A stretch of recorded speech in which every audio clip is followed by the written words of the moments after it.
আসসালামু আলাইকুম সবাইকে। নাইমাস কুকিং আপনাদের স্বাগতম। আশা করি আপনারা সবাই ভালো আছেন। আমি আল্লাহর রহমতে অনেক ভালো আছি। আজকে আমি আপনাদেরকে তৈরি করে দেখাবো একদম নতুন একটি রেসিপি, আলু দিয়ে তৈরি ও মজাদার বিকালের একটি নাস্তা রেসিপি। একবার যদি তৈরি করে খান স্বাদ মনে রাখার মতো। চলুন এখন আমরা শুরু করব।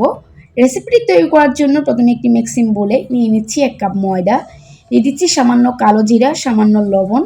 প্রথমে শুকনো উপকরণগুলো প্রথমে হাত দিয়ে মিশিয়ে নিব।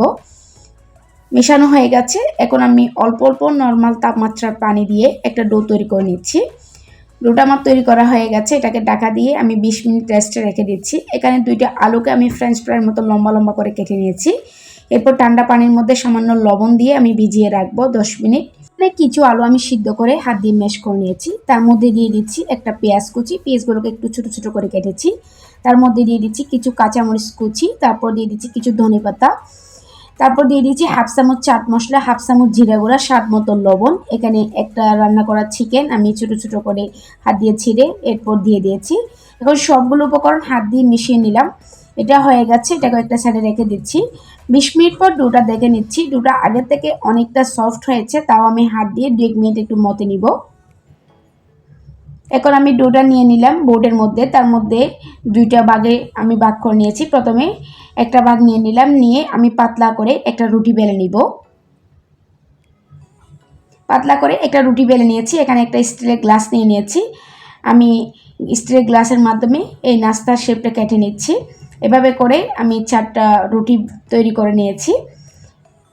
এগুলাকে আমি একটা সাইডে সরিয়ে রেখে দিচ্ছি। প্রথমে আমি যে আলুর পুরটা তৈরি করে রেখেছিলাম এখান থেকে অল্প একটু পুর নিয়ে নিচ্ছি। আমি যেগুলো আলুর ফ্রেঞ্চ ফ্রাই তৈরি করে রেখেছিলাম এখান থেকে একটা আলুর টুকরো নিয়ে নিয়েছি। তার মধ্যে আমি আলুর ভর্তা দিয়ে এভাবে করে ললিপপের মতো তৈরি করে নিচ্ছি। তারপরে যে রুটিগুলো ছোটো ছোটো তৈরি করে রেখেছিলাম এগুলো উপর দিয়ে আমি টেনে উপরে ক্যাপ পরার মতো করে আমি পরিয়ে দিয়েছি। এভাবে করে সবগুলো নাস্তার শেপ দিয়ে দিয়েছি। এগুলো এখন বাজার পাড়া। এগুলো বাজার জন্য আগে থেকে আমি কড়ার মধ্যে পর্যাপ্ত পরিমাণ সয়াবিন তেল গরম করে নিয়েছিলাম। প্রথমে 3টা নাস্তা দিয়ে দিয়েছি। আমি চুলার আঁচটাকে মিডিয়ামে রেখে এগুলোকে ক্রিস্পি করে ভেজে নিচ্ছি। এগুলো ভাজা হয়ে গেছে, এগুলো আমি উঠিয়ে নিচ্ছি। সেমভাবে আমি সবগুলো নাস্তা একইভাবে ভেজে নিব। সবগুলো নাস্তা একইভাবে ভেজে নিয়েছি। একটা নাস্তা নিয়ে একটু আপনাদেরকে ভেঙে দেখাচ্ছি ভেতরে কেমন হয়েছে। আলুর পুর ভরা, উপরটা একদম ক্রিস্পি। আমি ভিতরে একটা আলু দিয়েছিলাম, এটা দেখুন খুব ভালোভাবে সিদ্ধ হয়ে গেছে। দেখুন কত সহজে তৈরি হয়ে গেল একদম নতুন একটি রেসিপি, আলু দিয়ে তৈরি বিকালের একটি স্ন্যাক্স রেসিপি। আশা করি আজকের রেসিপিটি আপনাদের ভালো লেগেছে। আশা করি আপনারা বাসায় ট্রাই করবেন। যদি আমার এরকম সহজ রেসিপিগুলো আপনাদের ভালো লেগে থাকে তাহলে অবশ্যই আমার চ্যানেলটি সাবস্ক্রাইব করবেন, পাশের নোটিফিকেশন বেলটি অন করে রাখবেন। যখন আমি নতুন কোনো ভিডিও আপলোড করব তখন সাথে সাথে আপনাদের কাছে নোটিফিকেশনটি পৌঁছে যাবে। অবশ্যই আমার ভিডিওতে একটি লাইক করবেন। কোনো প্রশ্ন থাকলে আপনারা আমাকে কমেন্টস করে জানাতে পারেন।